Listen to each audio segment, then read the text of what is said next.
You wanted the best. You've got the best podcast. The hottest podcast in the world. The Chris Voss Show, the preeminent podcast with guests so smart you may experience serious brain bleed. The CEOs, authors, thought leaders, visionaries, and motivators. Get ready. Strap yourself in. Keep your hands, arms, and legs inside the vehicle at all times, because you're about to go on a monster education roller coaster with your brain. Now, here's your host, Chris Voss. I'm Moses Voss here from thechrisvossshow.com. There you go. When the Iron Lady starts singing it, that means the show is officially on, as always. For 15 years, folks, ladies and gentlemen, we bring you the smartest people, the CEOs, the billionaires, the White House advisors, the Pulitzer Prize winners, all of the most brilliant minds who have spent a lifetime, who have spent hundreds of thousands or maybe multiple lifetimes, depending upon who you talk to and what they believe in. Learning their craft, learning their trade, going through their cathartic things. And as I always say on the show, stories are the owner's manual to life. And us sharing stories is how we learn from each other, how we improve ourselves, how we make ourselves better, or, sometimes we just do it for entertainment. That's what movies and TV and books are for as well. But it's more important if you learn something. So, as we always set this up for the guilt and shaming plug part of the show, use that knowledge to go enhance the intelligence of your friends, neighbors, relatives for the show. Go to goodreads.com/Chris Voss, LinkedIn.com/Chris Voss, YouTube.com/Chris Voss, Chris Voss 1 on the tickety-talkety, and ChrisVossFacebook.com. We have another amazing young lady on the show. She's here to talk about one of my favorite topics, leadership and leading. I love leadership and leading. I wrote a book about it. So there you go. We have Ulrike Seminati in the show with us today. She's going to be talking to us about how she coaches and helps people in becoming better leaders and improving the quality of their lives as well. And she's here to improve yours. She is a globally operating coach, trainer, and consultant. She brings a wealth of experience as a former C-level executive to her expertise in authentic leadership and impactful communication. By blending the latest self-development methodologies with her extensive practical experience in leading across all levels of hierarchy, she enables leaders to master how to bring change-resistant people on board by harnessing their strengths instead of diminishing their motivation. I should probably start doing that. I should quit diminishing their motivation and throwing them out of second-story windows. Welcome to the show. How are you? I'm fine. Thank you very much for having me. There you go. Thanks for coming. Give us your .coms. Where do you want people to find you on the interwebs? It's very simple or very complicated. It's my name, ulrikeseminati.com. It's the most important place. And you can also find me with my name, Ulrike Seminati, at LinkedIn. And that's the best place to go to get in contact with me. And the link will be on the Chris Voss Show as well. So give us a 30,000 overview in your words of what you do and how you do it. Well, I'm helping leaders to bring others on board in a simple way. I help them to bring more humanity to the workplace as well, because I think leaders have unlearned to lead human beings because they lead tasks. They lead for results. And I think there's something really, really important missing there. Everybody's longing for that. And yet so many people struggle to implement it. And that's a bit my mission. And this is why I help leaders to communicate better, to lead with authenticity. And also, and I have a great focus on that one, how they lead people, and really people, not projects, through change. Because I think that's what's going on out there all the time, everywhere. So let's expand on that. Leading through change. That's the changes that we've seen over the last 3 or 4 years now. It's been going on for quite some time. Have been mountainous, I suppose. I don't know. We're just going to run with that today. They've been just extraordinary. Between the pandemic, between changing people's buyer stuff. I mean, we just saw the recent Black Friday of 2023. And it appears we've totally switched over to online buying because almost no one was at the stores. All those videos you used to watch of people crashing down, Walmart stores and fist fighting with each other are sadly gone. And then you've got, it looks like a lot of restaurants, people aren't dining in anymore. It seems like they've really settled into ordering stuff, everything. I rarely go to Walmart or the store for anything anymore. I go to local farm and that's about it. And everything else gets delivered. So we've seen a lot of consumer changes and stuff. And then a lot of business changes where, no one's going to the office, people working remotely. So let's talk about some ways people can lead through change. Well, I think the problematic that we have today is that with every change which we encounter, we don't know what outcome we really want to achieve, or we get to achieve at a certain point. Like 15, 20 years ago, you had a change project in a corporation. There was a beginning, there was a supposed end. Maybe it was running late, but somehow there was a plan. And today it's like we have to change so many things without even knowing if we ever end this change. And this is very overwhelming for people. And so I think what is super important and what is often overseen when it comes to managing change, it's not about the processes and having a strict milestones plan where people can stick to. It's really about really seriously putting a lot of energy, much more than into building the famous milestone plan, into thinking, who have I in my team? And how can I help them to go through that change? Because they're not all agile. They don't have all a growth mindset. They will not embrace that change just because they're paid for that. And people don't do that. They invest a lot of time into the processes and everything that seems to be more tangible, and let aside a bit this human aspect, where I think that is the key to making change happen in a way where people do not run into burnout, getting to the hamster wheel, being super stressed, all of that. So I think it's very important to shift actually the priorities there. A lot of people, they find, I forget what I was listening to a podcast recently and they were talking about how people usually don't adapt to change because, like you mentioned, their feelings, it's much more stressful. It's a whole lot nicer if you just run the hamster wheel that you're used to. You can confidently do it. You can feel pretty secure in your world. But once you start embracing change and everything, it's the great factors of the unknowns come out.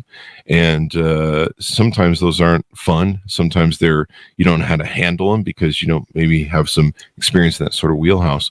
But those are the things you have to adapt to the most, because whether you like it or not, I used to tell people, and I kind of adopted this theory when I was young and starting my first businesses, where if you don't change, if you don't adopt, the world will make you change. The universe is a survival game.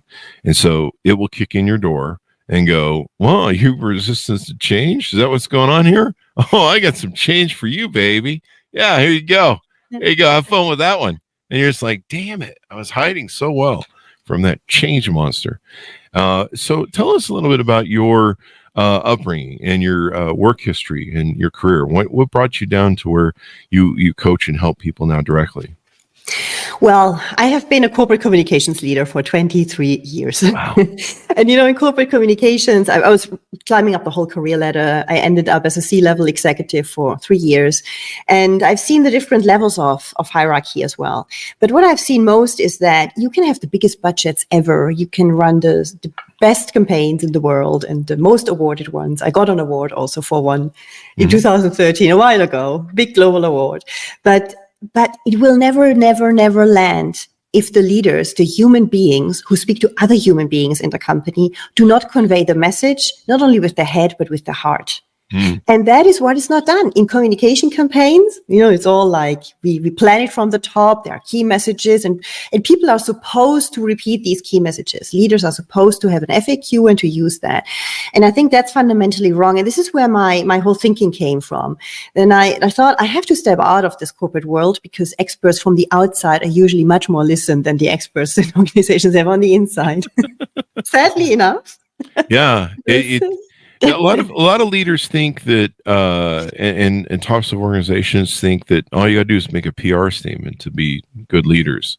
It's like, hey, we're a great company and we got good morals and we got good stuff and people like us.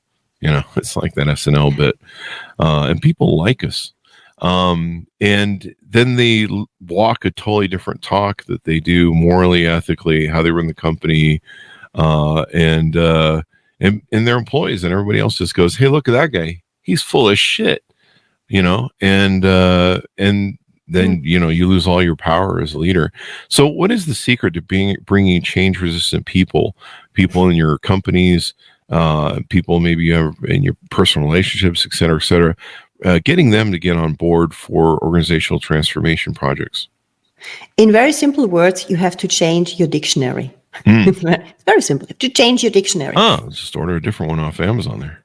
Yeah. So actually, usually when change, let's stick to the corporate world, when change is communicated, it's coming from the top. It's coming from a personality style, most likely, who has interest in growth, in bottom line figures, in performance, in success, in all of these words, because that's what they embrace. Many leaders, the higher they're up in the hierarchy, the more likely it is that they have this personality trait simply where they adhere to these words. They love them. They love them with their heart. Yeah, that's compelling to them. But if you go further down in the organization, and already the first senior management level below the C level, for example, is very, very different from the C level usually. And there you find an average of 70% of people who resist change. 70%.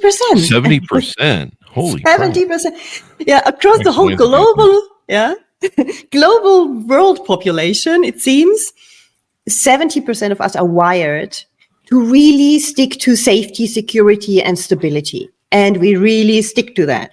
And it means we will never really embrace change with our heart. We will never become these agile guys who love growth just because our organization wants that. They will never be that. Wow. And what I think we need really to change is that we do not see these guys as being boring or hindering the change and, being kind of distracting from what we want to achieve here. But rather use their strengths. And I think this is a fundamental shift in how we see people who resist change. Because at the end, those who make it happen, those who really go for it until the very end to carry it through, even if it takes 2 or 3 years, are exactly these people, the change-resistant people, not the ones who come up with the great ideas at the beginning, because they will already be on another idea or on 10 other ideas by then. But you need stable people for that, the reliable ones. And I think this is a difference, to see them as an asset in change and not seeing them as an obstacle, so that people do not feel like I'm not appropriate anymore these days. Feel like I'm outdated to some way. And I think that's an important change to make. I think more and more we're realizing that people are important. And if people don't realize, leaders don't realize, and companies don't realize how important people are, they certainly aren't being taught a lesson in it now.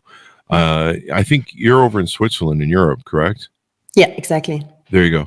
I don't know what your guys' job market is over there, but over here in America, you're probably aware of this too. The shift is totally flipped to employees having power of quitting their jobs, going to other places, making more money someplace else. The competition for employees has gone totally through the roof. Part of it is because the boomers and some Gen Xers retired early with the COVID crisis. And so by doing so, we actually have a severe lack of employees. That's why you've seen us, when weathering the recessionary storm of COVID, fairly well with a high unemployment rate, even though the Fed is, jacked up the interest rates. And it's going to be with us for a long time. In fact, I think I was reading that for every 7 boomers and people that have, a lifetime of experience in trade that are retiring, there's only one person to replace them, and that person is a beginner or a novice.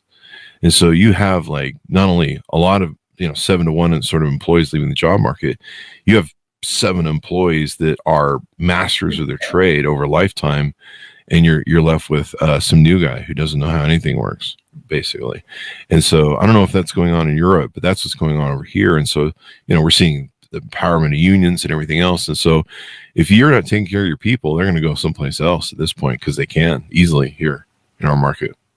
Yeah, you have the same situation. It depends on the country. In Switzerland, it's the same. They always were lacking. They always were lacking people. Actually, it's a small country with a lot of industry, so that's a bit different. If you look into other markets, it's not like it's Spain or Italy, for example. It's a bit different because their unemployment rate was much, much higher. So they are just catching up slower on this tendency. Actually, it's the same trend, and we have exactly the same. And I think that hasn't landed yet in the heads. It starts to be felt because, yes, companies, as soon as they need to hire someone, it's very difficult to find somebody.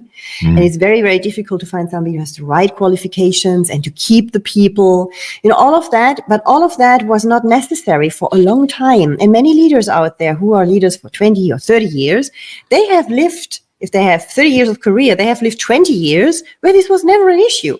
No, but the other way around. And so they're used to this way of thinking that if people are paid for their job, they must be motivated. What an illusion. What do you think? Seriously? We give them paychecks, damn it. What more do they want? Pizzas? We'll throw a pizza party. It's an old Exactly. intro. Yeah, exactly. Yeah. And it kind of gives me an epiphany. It hits me here that to realize that well, companies need to realize what's going on with the employment situation. They also need to realize from the paradigm I gave earlier that they need to develop these employees more, and that just searching for employees or trying to fight over employees that are older that have experience. Well, they're great to have because I'm one. The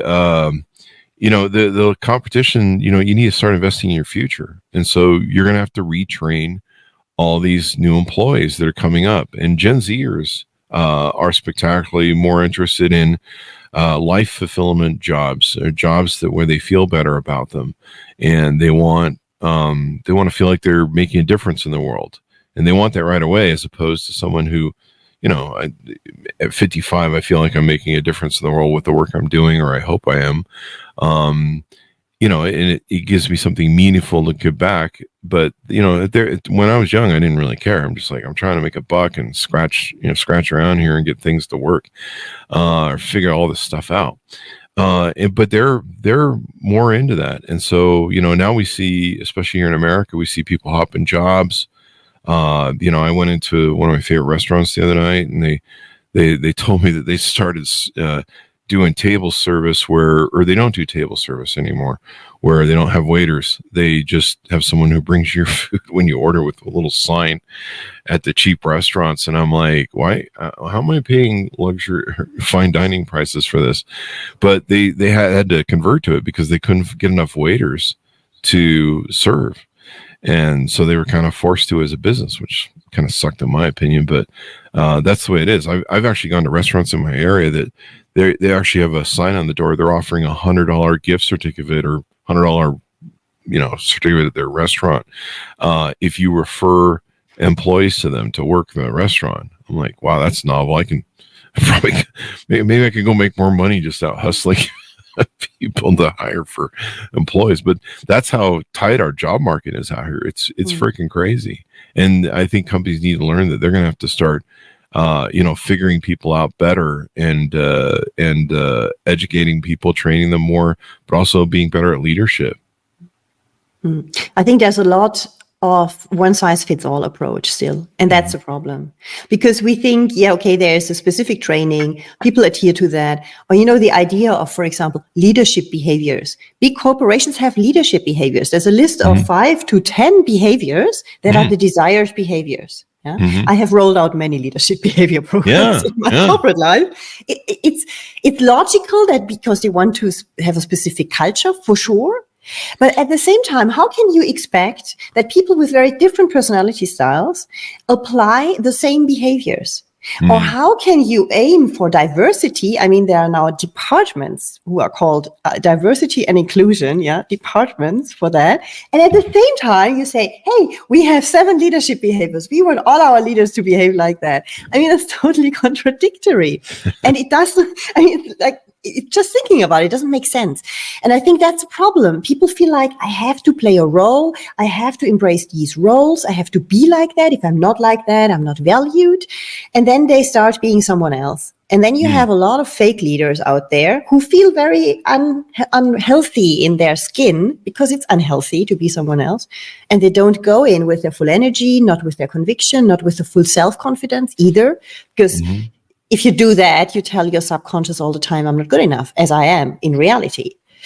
And I think that is a problem. We should just open much more up. Organizations should open up much more to real diversity. Means people are different and they come with a different motivation. They come with different fears when it comes to change. They come with fears. That alone, allowing for that thought, people have fears when it comes to change. And they're allowed to have fears because you cannot forbid them to have them. They will still have them.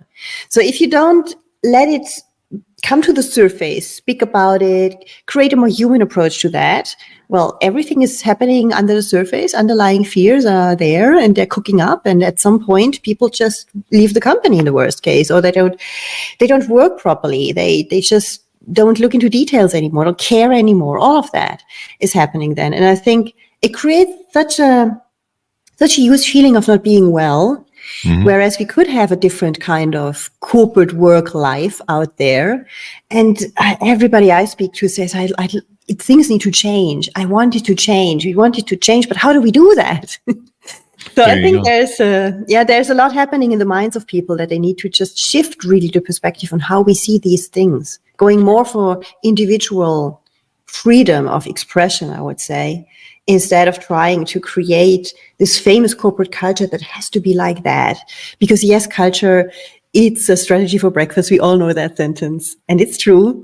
But if the culture is fake, then there is no real culture. Then that's a culture on paper. You have a lot of fantastic posters on the wall with your values and all of that. But all those motivational posters. Yes, it doesn't work. I mean, as I said, I have done this is why I'm coming to that, because I've done this my whole corporate career through for 2 decades. And it's nice, but it does not work. It feels like, an alibi event, which we do here, but nothing that is really truthful or making sense.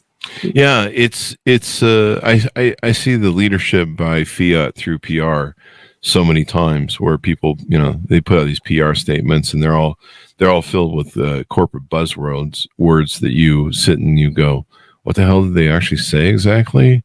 I mean, I feel like something happened, but I don't know what it is, and maybe they don't either. It's interesting to me how people lead, but you bring up a good point. You need to have an organization that's adaptive to change. I remember when I was coming up through practicing to be a CEO, I read The Fifth Discipline by Peter Senge, and it made me want to create a learning organization, have a culture of a learning organization, and trying to get people to ask questions and facilitating the type of culture that, one of the sayings around our office was the only dumb question is the unasked question. So please ask questions, because usually the person who'd slept through training or somehow hadn't gotten some different aspects of training was the person who would break the $30,000 machine. It cost me $30,000. And you're like, didn't you learn in training not to throw that switch? And they're like, I think I missed a few things. Well, why didn't you ask if you didn't understand? I was afraid that I'd be criticized. And there's a lot of that goes on in corporations. Talk to us about one of the things you talk about is the art of persuasion and mastering it. I imagine persuasion is one of those things people need if you're going to create that learning organization and help people embrace change. Mm-hmm. So persuasion all has to do with emotions. We don't take any action without emotion, not even the simplest action we take without emotion.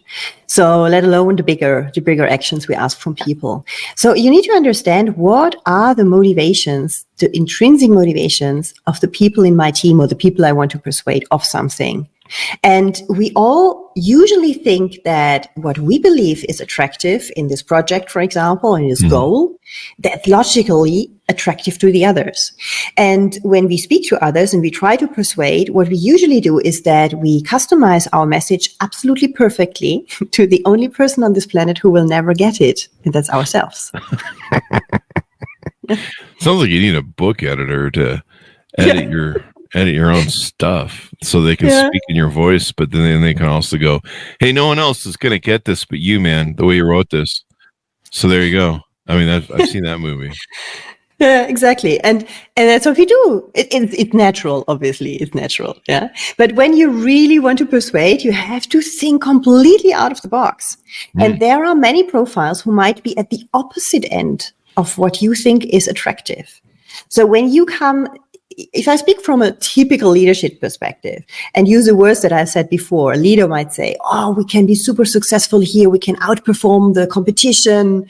Wow. Okay. And you say that to a person who is very strongly in the area of, I need stability. I need the people around me. I want to keep my team. I want to make sure that the people I work with stay the same, for example. Then they will just freak out with these words, because they will make an interpretation of, whoa, whoa, whoa, danger, red lamps are going on all over the place. Yeah. Because they think, my God, my team will be destroyed. Things will change rapidly. We have no control over anything anymore if we do that. And they hate it. Mm-hmm. Whereas you could just change the dictionary. You need to think, what is motivating the person in front of me? If it's a person who needs stability, instead of speaking about outperformance or success, you might want to say, if we do that project, then we can, on the long run, create more business continuity. This might help us to stabilize some of the jobs here so that we do not have to turn everything upside down. So you can try to come with something where you think this creates some stability. And when it's about persuading people, good is always, obviously, that they have something that they can contribute. There's something where they can have the feeling that they do something about it themselves. And when you have somebody who's change resistant, for example, instead of persuading them with again and again emphasizing the same arguments, which they are not at all receptive for, like, growth, success, outperforming, competition, all of these words. Yeah. Don't use these words anymore at all. Rather ask them and say, hey, I know for you, you hate the fact that we have to change again. You hate the fact that we have to behave differently. We have different processes. And I know it's the 10th time this year. Okay. I understand that. And instead of that, ask them, okay, it is unstable for sure, but you are a specialist in making things reliable. You are a wonderful planner. You are very analytical. You see the details. Can you help us to make this process as stable and smooth as possible so that it's less painful for you and your colleagues? And then it's a different way of thinking. For change-resistant people, they feel like, oh, I get back some control, obviously. They feel like, whoa, I get some control back. That's good. Yeah, that's good. I can do something to make it a bit less painful. That's good as well. I can maybe watch out for something that makes it less shaky than it would have been if the expert of stability, if I was not involved. And that is a different way of how you can persuade people. Give them something that relates to their strengths, not something that you think is absolutely useful. You, from your perspective, might not think that this is useful at all because you don't need it. You don't need maybe that stability, but the other person needs it. And that's their strength. So building on that and giving them the chance to live their strengths, even if it feels at the first sight very contradictory. How can somebody where the strength is stability and being a good planner, how does this fit to something where everything will be unplanned and chaotic and changing? So it seems counterintuitive, but I think there's where the secret lies. Bring people in by helping them to live their strengths, even if they don't look like fitting in at the first place. And you will see by doing this with very different profiles, you will have a wonderful diversity. And this is finally where this project will become very rich. And maybe something completely different than you planned in the beginning, but maybe something that is much more sustainable at the end. And I think this is a way of how we can manage change differently. Definitely. You've got to have you got to have a living, breathing organization that can adapt and adopt, because if you aren't, your competitors are. And as you mentioned earlier in the show, you're trying to answer, one question to get down the road of change. They're on the 10th question. So they're definitely way ahead of you. And in a world today with AI and everything whipping fast, you've got to be able to embrace change. What's a way that leaders can shift to communicating in a way that builds trust and gets people to buy in? What are some ways that they can do that? I think the most important thing is that, first of all, they become clear about their own motivations, because we build trust only when we are authentic.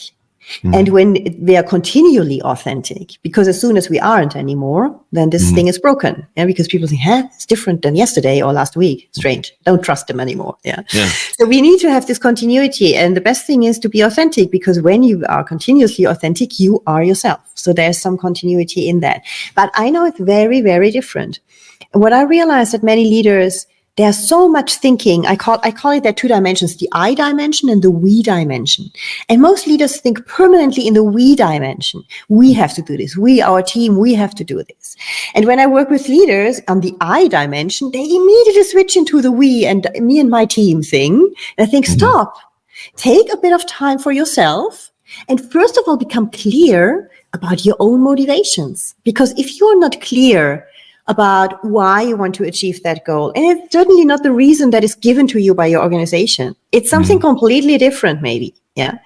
And to be really clear about why you want to achieve that and why you can put some heart in it, even in a project or a change that you do not like at all. You need to find a why for yourself. Only then you can become convincing and you can build that trust because you speak out from an authentic place to your people.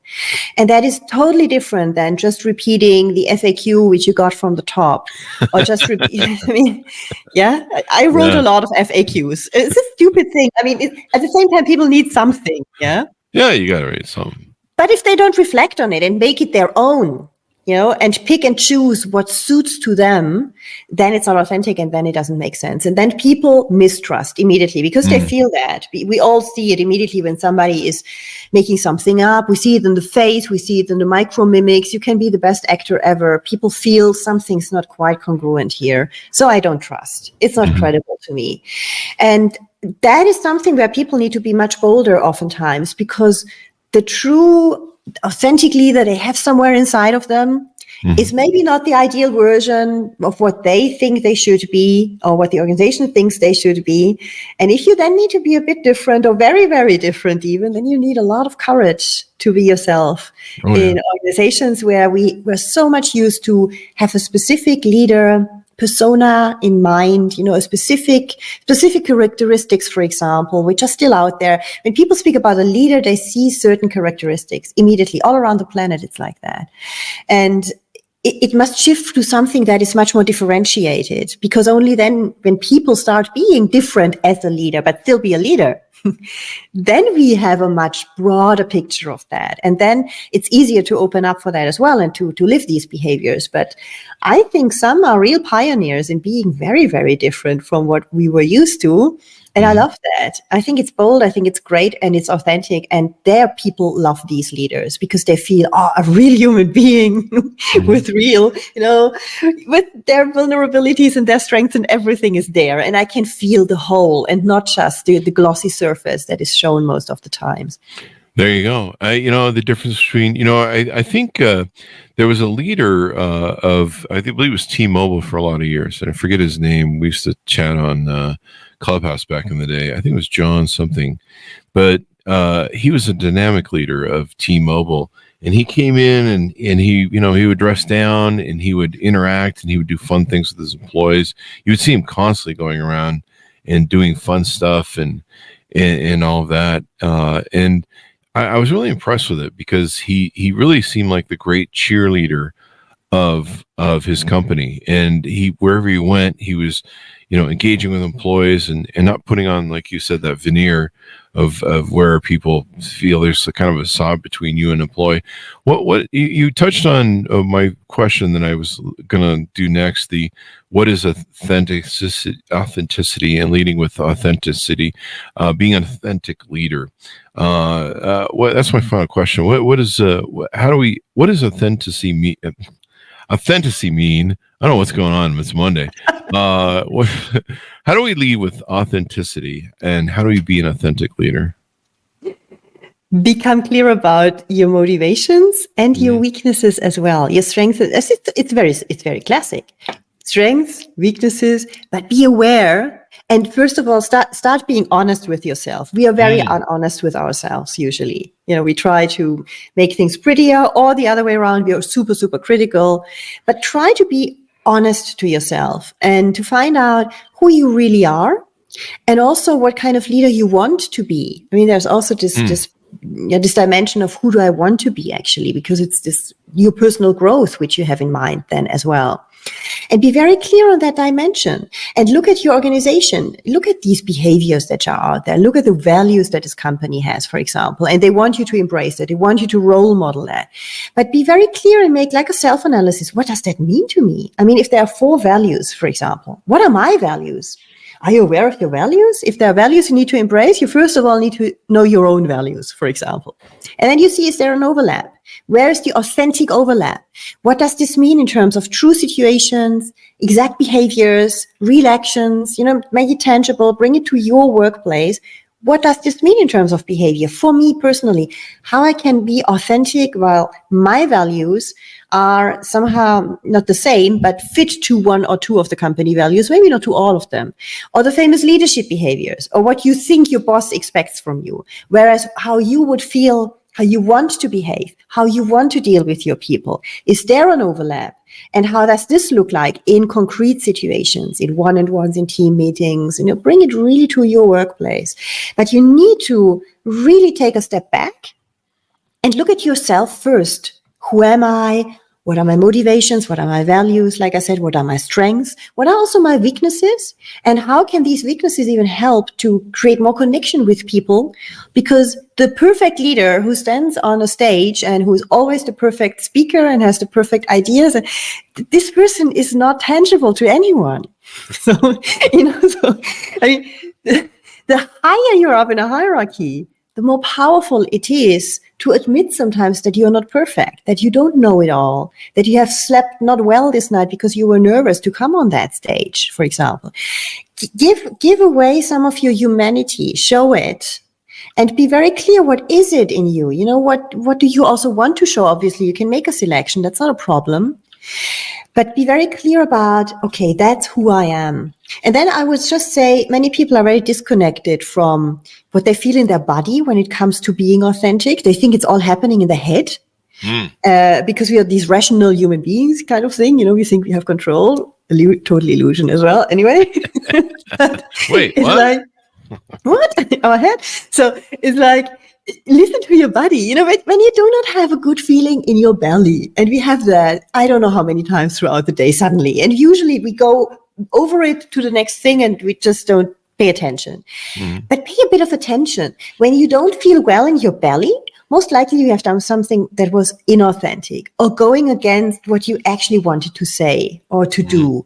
So just look at yourself a bit more. Take some time to self-observe and create more self-awareness.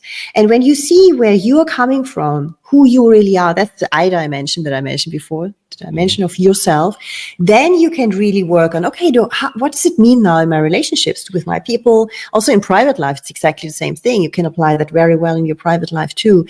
But how can I relate to others in this authentic way where I just stay true to myself? And what is my no-go areas? Defining that. What is something that I will never want to do? Never, because it's just totally against myself. I don't do that. Even if I ask for it, even if I get into trouble at work, I won't do that, for example. Create for yourself this field of authenticity. And then when you act out of that, and especially for young leaders, I think it's super important to start with that before they slip into this corporate persona thing where they are someone else at work, which older leaders are very much used to do every single day. And to just give yourself that chance to be yourself. It's such a happier place for you than the place of not being yourself. And you will live your career in a totally different way than if you're not. There you go. All the difference in the world. That's a great wrap up you just gave. The only time I don't feel good in my belly is usually after Taco Bell night. So, I don't know if you guys do you guys have Taco Bell there in Switzerland? Yeah, we do sometimes, indeed. Yeah, that'll make your belly hurt the next morning. So very inspiring message. Tell us about some of the offerings you do on your website when you're coaching people, when you help people be better leaders, when they work with you. I believe you have a podcast, a free e-guide, and a few other things. Let's get some plug-in for some of this stuff. Yeah. So I'm doing in-house trainings for leaders, for corporations. So if anybody wants to book me on these kind of trainings, I'm here. I'm also doing courses for individuals. So you have like 90-minute sessions, very easy, not very expensive, really easy to go in and plug in and just start working on yourself, offering these regularly. And what is really nice, I'm very excited about that. I'm starting a new podcast. Tomorrow's the first episode. Oh, congratulations. The first episode. It's called Leading Change Conversations. And it's a bit of an experiment because I will go through real cases with people who have a problem in leading change it's always leading people through change. It's always the people aspect in change. And where we try to solve that issue in 30 minutes and to come to 1 to 3 concrete action steps they can take actually to get out of the situation. So yeah, and that's starting tomorrow. So you can also find that on my website or on the leadingchangeconversations.com directly. There you go. Congratulations. It's a hell of a road. I think I don't even remember if I remember the first one. I know it's on Google somewhere because we did on YouTube too. But yeah, it's always fun to start and then begin, and then you end up down the road. So thank you very much for coming on the show. We really appreciate it. It's been very insightful. Give us the .coms one more time to close as we go out. UlrikeSeminati.com. There you go. Oh, yeah, that's the complicated one. Or leadingchangeconversations.com. It's maybe easier. Leads to my podcast page, which is on my website. So you can find me by that as well. There you go. Well, thank you very much for coming on. It's been very inspiring, motivating, and give us new tips on being a leader. Thank you very much for having me. It was a great pleasure to speak to you. It was a pleasure as well. Thank you very much to my audience for tuning in. Go to goodreads.com/Chris Voss, youtube.com/Chris Voss, linkedin.com/Chris Voss. Subscribe to that big LinkedIn newsletter, the 130,000 group over there on LinkedIn as well. We love LinkedIn. It's such a great place. Chris Voss, one of the TikTokity, and the Chris Voss, Facebook.com. Thanks for tuning in. Be good to each other. Stay safe. And we'll see you guys next time.